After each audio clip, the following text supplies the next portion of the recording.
Hi there, everybody. Ira here. And this is a little game that I got. Actually, I won this game from a drawing, like a Christmas giveaway thing that we do on my home website of Bay 12.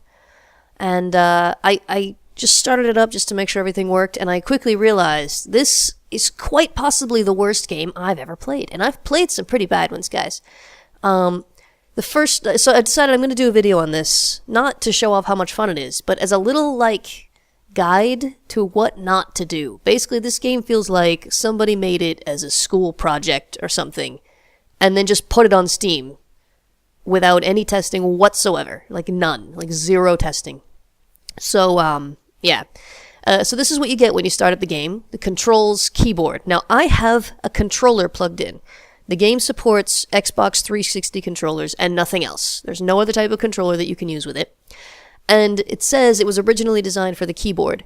Now, I obviously have my keyboard plugged in. I happen to have my Xbox 360 controller plugged in already. And I was trying to do this on the keyboard, and you can move this up and down with the keyboard. But when you start playing, it won't respond to the keyboard because there's a controller plugged in. And there's no indication whatsoever that it's expecting you to use the controller. So there's faux pas number one. Make it clear what the controls are. And if there's a difference between keyboard and gamepad controls, you need to show that somehow. Even during the game, we'll start here. I don't think it matters which one I choose because I'm using the gamepad. We got a little video here. Once upon a time, in a land forgotten by many, lived a king and his wife, happily married and loved by their subjects. On one day, the newsboy shouted, "Long live the king and his son! Long live the king and his son!" But the day the newborn saw the light for the first time, something terrible happened. The sun, which had shone so brightly, disappeared when the boy was born. Citizens were shocked, the king and his wife paralyzed.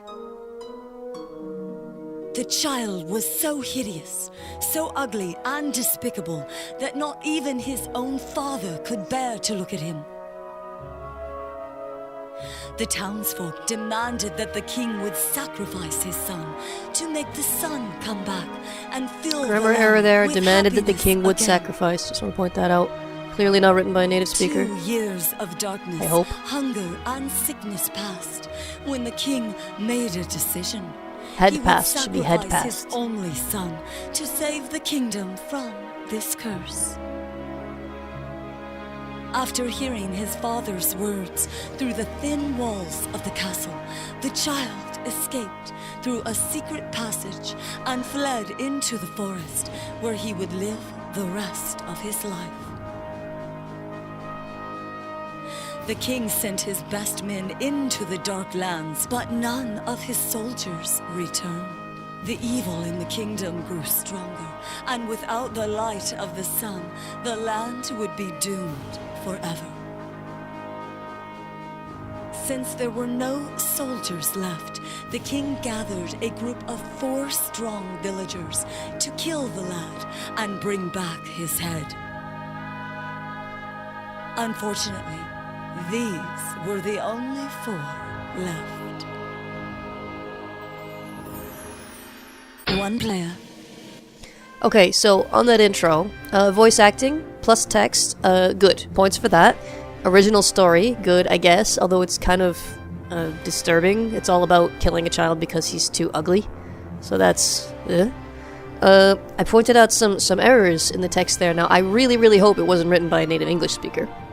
If it wasn't written by a native English speaker, they did well, but it should always be proofread by a native speaker. If you are making a game not in your native language, have a native speaker proofread all of your text, 100% of it, because no matter how good you think your English is, you, or whatever language you're using, you will make mistakes. Guaranteed. And you need somebody who's an expert in grammar, not just a random person who may make a lot of their own grammar mistakes, because native speakers also don't speak perfectly usually, unless they've been trained to. So there's that. The thing is that the voice actor does sound like a native speaker. And so the voice actor was told, read this text, and it was full of errors. And either the voice actor didn't notice, or like, didn't say anything or was told, no, just read it the way it is even if there's mistakes. So no matter what situation that is, that's not good. It's not good at all. Okay, so now we finally get to the menu. Everything is voice acted by that lovely lady. We're gonna go into the options here. And you see, like, controls.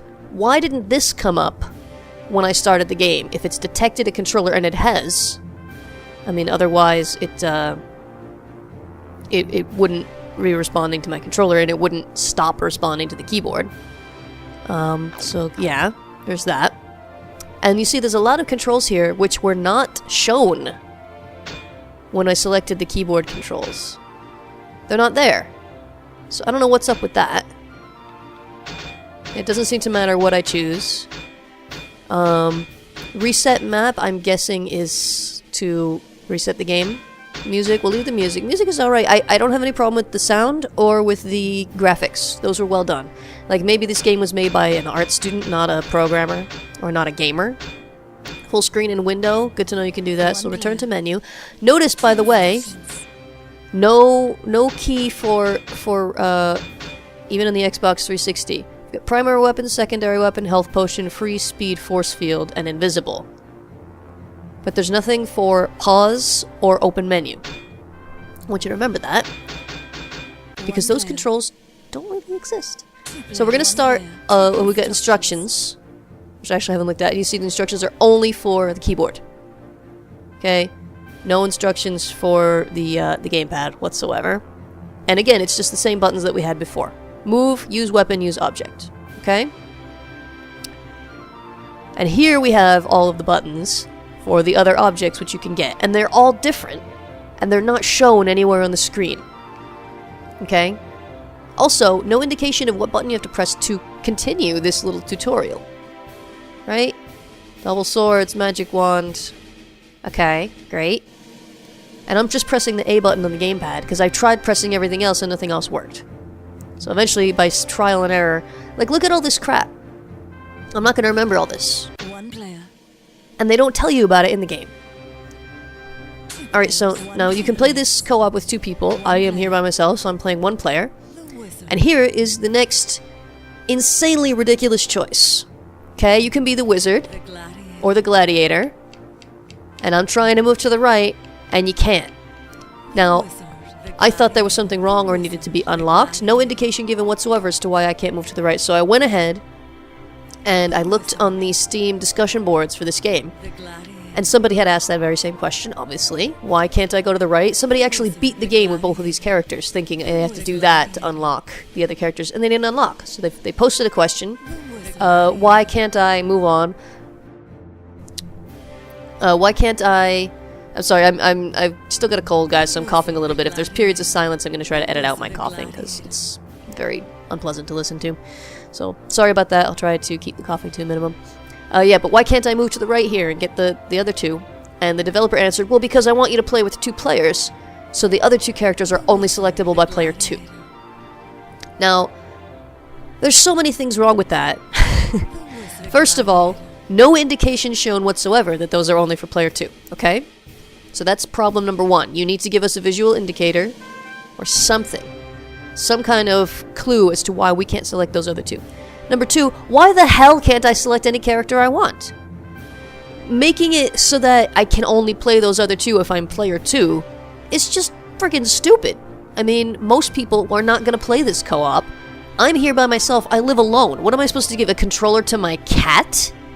Here you go, kitty. Well, you could be player 1. Don't worry about your lack of opposable thumbs. I'm sure you'll figure the gamepad out, no problem. And, yeah, like, even if you want to encourage 2-player, the way to do that is not to lock out half the content. I, for example, am a girl. I'm a lady. Look, there's 1 female character there, and you hear me pushing the control stick. I can't choose her. Never mind the fact that she's basically a triangle with boobs. I'm not even going to get into the sexist nonsense of that. Like, this is so frustrating. So frustrating. You can only pick these 2. And apparently, gameplay-wise, there's not really any difference between them. It's just a different image. But it's just, like... I already hate this game. I already hate it. I mean, I already hated it before. but now I extra hate it. Okay, so I'm gonna pick the gladiator because I don't have many choices. Now here we are on the map. There's an arrow pointing to a square, a circle, sorry. If you look around a little bit, there's a sign that says the town market. And there's nothing else. No press this button to enter this area. No, nothing. There's no tutorial, there's nothing. If you're using the keyboard, I was trying to use the keyboard. At first, I didn't realize my controller's plugged in. I didn't realize it was using my controller. The only thing I could do on this screen was to press the space bar and open the town market. Now, with the controller, I figured out if I press A, I can go into the market. So I just did that. Here we have a long loading screen for a single screen area, and it's really annoying to wait. I have 2 gold. Buy fast magical horse. Now, this right here, like, you get close to a salesperson, and you have the option to buy. And look what it says. Buy all magical potions. C equals yes. What the hell is C? I'm using a gamepad. So which one is C? Right? And by the way, while I was before I figured out I had to use the gamepad, when you're like right here, when you start the game, and I'm pressing all the keys on the keyboard, you hear that? Nothing happens. You can't do anything. You can't move. The only key that does anything is the escape key. Here's what happens when I press the escape key. Let's take a break. That's it. It pauses the game. Let's continue our journey. Pressing it again starts the game again. How do I get to the menu? How do I close the game? Guys, I still haven't figured that out. I have no idea how to leave this game. The only way I've found is to Alt-Tab out of the game and manually close it. That is literally the only way I've found to leave this game. Okay, so like the hatred is building here. Now, the interface for buying stuff is absurd. You have to walk close to a thing, and you press a button if you want to buy what they're selling. There's no indication of who is selling things. You just have to walk up to all the people and wait, and for some reason I can't walk there. Like, this is the worst game design I have ever seen, and I've seen some bad games, man. Like, oh my god, it's insane. So I can't buy anything. You need a whole ton of gold to buy anything, obviously. So C equals yes. By trial and error, I figured out that is the A button on the gamepad. And now what? Okay, again, it says start your quest, and it just has me still at the market. Now with the gamepad, I can move on to the castle. With the keyboard, I cannot. And so that was fun. So here we start the actual game. Press the A button. There's a little sequence. So, the journey begins. No subtitles. I always get angry when there's no subtitles, guys. You're making a game, subtitle your game. Accessibility. I know I don't always subtitles my videos, and I'm sorry for that. I try to sometimes, but subtitling is incredibly time consuming. I don't make any money from my videos. I don't have a lot of time. Again, long loading screen. And it's just me. There were 4 people in that video. Now it's just me. And it's worth noting, even if you're playing co-op, you can only have a maximum of 2 people. So why do we have 4 people? Okay? Why do we have 4 people in that image? And again, the clipping, like, is just like, no, you just can't go that way. What can I interact with? What can I touch? What can I do? No idea. So, it seems the only place I can go is up here. And I'm in the middle of a fight. Okay, well there's stuff scattered around the room. If I press the X button, I can swing my thing. What can I pick up and what can I not pick up? No idea. Just gotta walk over stuff and find out. Okay, apparently that's a thing I can pick up. What is it? No idea. Health potion. Apparently I just picked up a thing. Alright, let's kill this guy, and then we'll see what else we can pick up in this room, right? Oh no, we can't! Now that we've beat the room, we can't explore the room anymore. Like, you have to pick up stuff before you finish the room. And okay, I was just swinging the thing, and it didn't work. So I want to pick stuff up. I want to like look around the room after I've killed these things, and I can't. Done. Level clear. Sorry, you're not allowed. One size fits all. Now there's a little treasure chest here. How do I have to beat the treasure chest with my club. It's like exploding purple balls. I don't know what the hell is going on. I don't have time to take in the room. I don't have time to figure out what it is that I'm Okay, and those guys just disappeared. I don't know what the hell just happened. I can't, like... There's no information in this game. Like, how about, does this ball affect those guys? Because it looks like maybe it does. I can't really tell. Double swords. Okay. Now, apparently I just got a new weapon. I didn't hear what that thing just said. Spitting goo freak. And, like, I see the potential in this for a super fun game. I definitely like the, Oh, and I died. I don't know why I died. I don't know how I died. I'm dead now. Okay, I see... I kind of see where the developer's trying to go. They want it to be fast-paced. They want it to be goofy and silly and funny. The art style is cool. I like the art style. I don't like the image of the only female character, but we're gonna let that go for now. One player. And then we're back to the menu. And now we can quit the game. But, there's no way to quit the game without dying. You can't just hit escape. You can't go back to the menu. Oh god, it's so irritating. All of it. Like, I don't want to play this anymore. And I appreciate the person who gave this to me as a gift. I mean, I'm pretty sure they had it left over from a bundle or something, and maybe they didn't want to deal with it themselves, so they gave it away or something. And that's cool. I got it for free. No complaints there. But the idea that people are expected to pay for this, which, I mean, at best, I would say it looks like a student project that never got finished and never got tested. And I don't understand how something like this ends up on Steam. I know there's the green light, and clearly it was greenlit.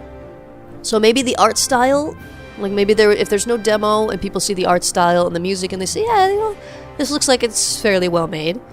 And then only once you actually play the game do you discover that it's absolute garbage. It's so bad. It's so bad. It actually has mostly positive reviews on Steam, which is something I don't understand. Maybe, again, purely just for the art style and the goofiness of it all. But there aren't very many reviews. Like, not very many people have played this, and, you know, I hope that not many more people do. Now, the thing that really gets me is this developer basically responded to complaints on the discussion boards with, yeah, but that would be really hard to fix because I would have to add that to every single level. I don't even want to think about how they coded this game.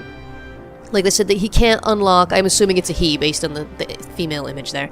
He can't have it possible to choose any character because then he would have to add that character to all the levels, and that would be too much work. And I'm like, what did you do? You know, like, there's no difference between the characters. We're just adding, oh my god. I mean, I'm not exactly a skilled programmer, but I do know the basics of programming and game coding, and it should not. I don't know what they did. I don't know what language they used to make this, or what engine, or what they did. It looks to me like a student who made their first project and was proud of it and wanted to sell it. And unfortunately succeeded, usually probably mostly by including the key in bundles. I doubt very many people saw this on Steam and were like, oh yeah, I need that. But yeah, the thing that bugs me is the response to the criticism is, yeah, oh, I didn't think of that. Oh well, I'm not going to add it now. And then now he's got a second game. There's Disposable Heroes 2, which is up on Greenlight. And a lot of people are voting it up. It hasn't been greenlit yet, but like, I'm worried that it will get greenlit. And this person will make more money for this mistake of a game.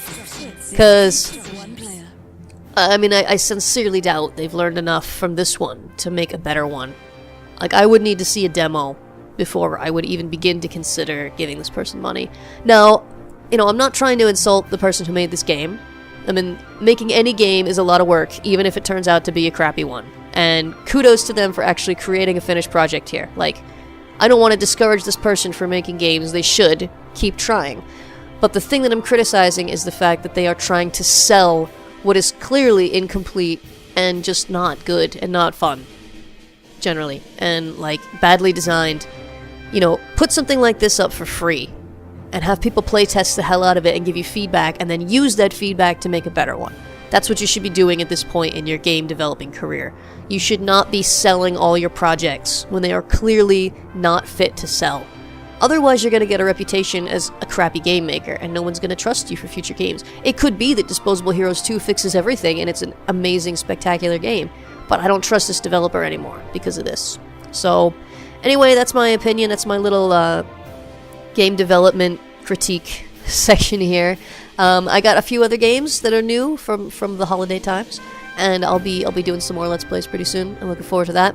I want to thank you all for joining me, for bearing with my scratchy voice and my cough breaks, and yeah, we'll see you in the next video.